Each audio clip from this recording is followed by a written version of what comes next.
For me, prison was a truly spiritual journey. It was something where I was able to understand that humanity had this lightness and darkness that was often in interplay throughout our lives. In society, we see it, right?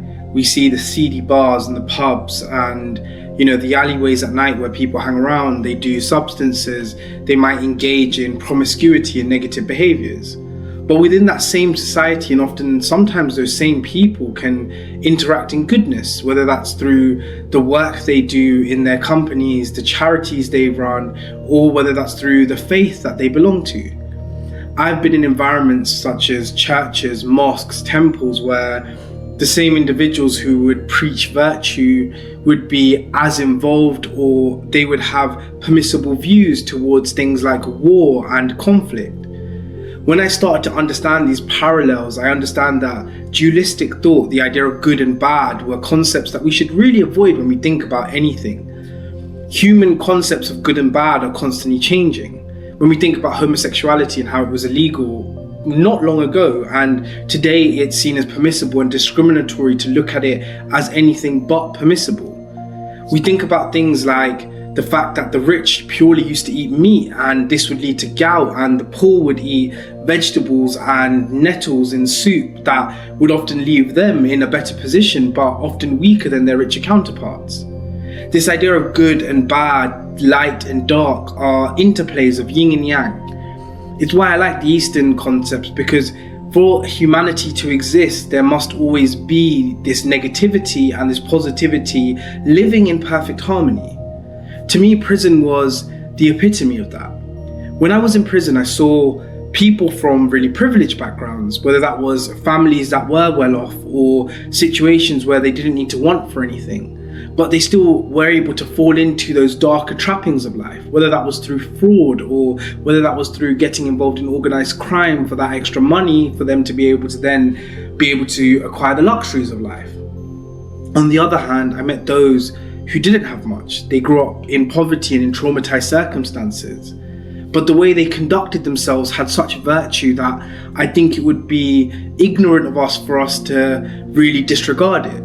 The way they looked after their bodies, the way they meditated, the way they looked after their minds, the sharpness and the clarity which they had, I have never seen in the outside world.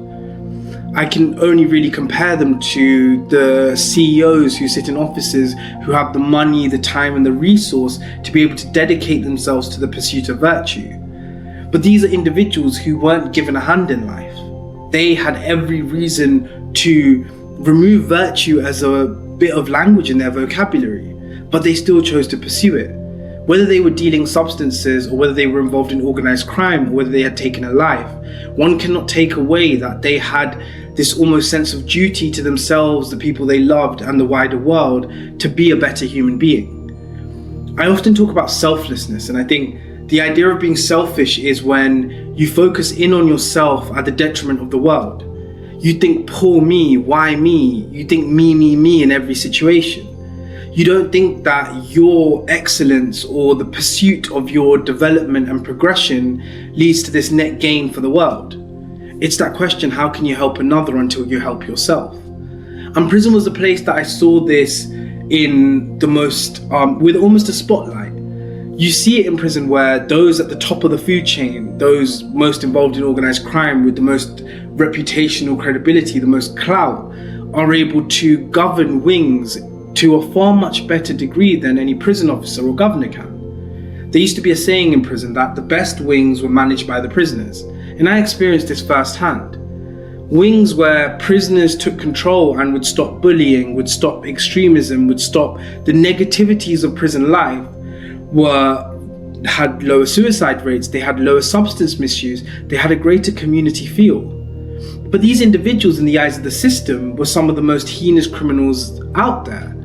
But to the people inside, they were those who always carried themselves with decorum, with respect. They had values, they had virtue.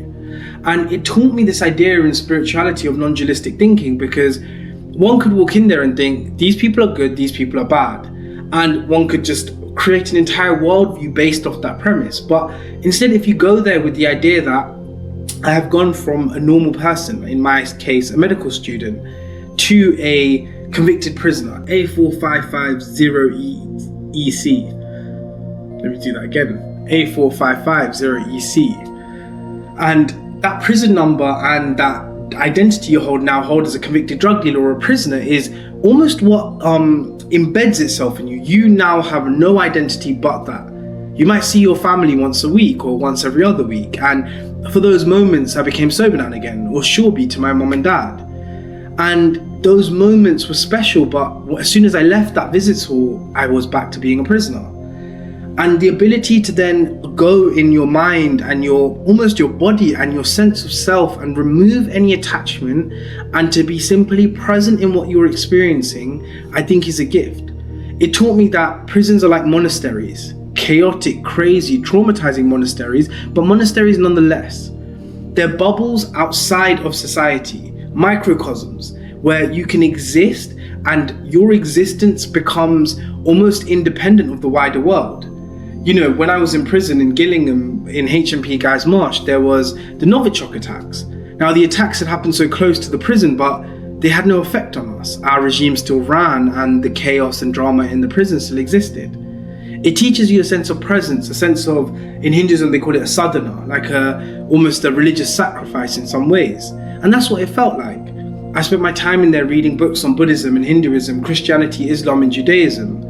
I spent time to understand the sciences, spirituality, psychology, sociology, and I spent my time talking to the people around me because I learned quite quickly there is nothing like experiential learning. From talking to an individual whose life experiences I could only dream to fathom, I learned more than any book I could read. There were people in there that when I would speak to them about their lives, I understood resilience, I understood strength, I understood power, I understood godliness and divinity in a way that I wouldn't have understood, but I also understood darkness, pain, suffering, disconnection. I can't imagine what it's like to suffer at the hands of your primary caregivers, for your mum and dad to be the distributors of torment and trauma. I can understand that there's no such thing as a perfect parent, but in some of these cases you can only imagine what happens to an individual when, as a child, they are subject to such pain at the hands of their parents and the state. The number of people in prison who were once in care or who had once undergone a simple and more often than not preventable form of trauma at the hands of their loved ones really opened my eyes to the reality that life does happen to us. You know, I used to be someone who was a big believer in free will. We all had our choices, right? We were all responsible for how our lives turned out. But over time, I understood that so much of life happens to us. If you think about the place you were born, the gender you were born, your ethnicity, the socioeconomic group, and then on top of that, the cultural influences that started for you from the moment you were born. You throw genetics and neurodiversity into that. You throw traumatic brain injury, and what you get is almost a ticking time bomb. The same psychopath who grew up in a privileged household will become a CEO, a surgeon, will become a high-ranking police officer. But that same individual with the same traits grows up in a low socioeconomic background, then they end up an organized criminal, a serial killer, some of the worst and most traumatic offenders possible. Did they choose that fate, or did that fate choose them? And it's where I started to understand that true non-dualistic thinking starts from a mindset of no judgment. We have this experience, and that's all we have is the experience. Whether I can tell you what my experience is like or what your experience is like, I can only have that experience, and the judgments are a choice on top. I can sit there all day, every day, judging my experience. You know, that was a good workout, that was a bad workout. Oh, my body's not working properly. Oh, I can't hear properly. Oh, I can't see properly, I can't think properly, I can't do this properly. But little do we take time to just experience, to just be present in the reality that we're going through, and understanding that's all we have from now to the moment that we die, the present moment. And prison teaches you this in a way because you just want the time to end. I remember one of my first weeks on my sentence in HMP Exeter, I was walking around the wing kind of feeling a bit stroppy.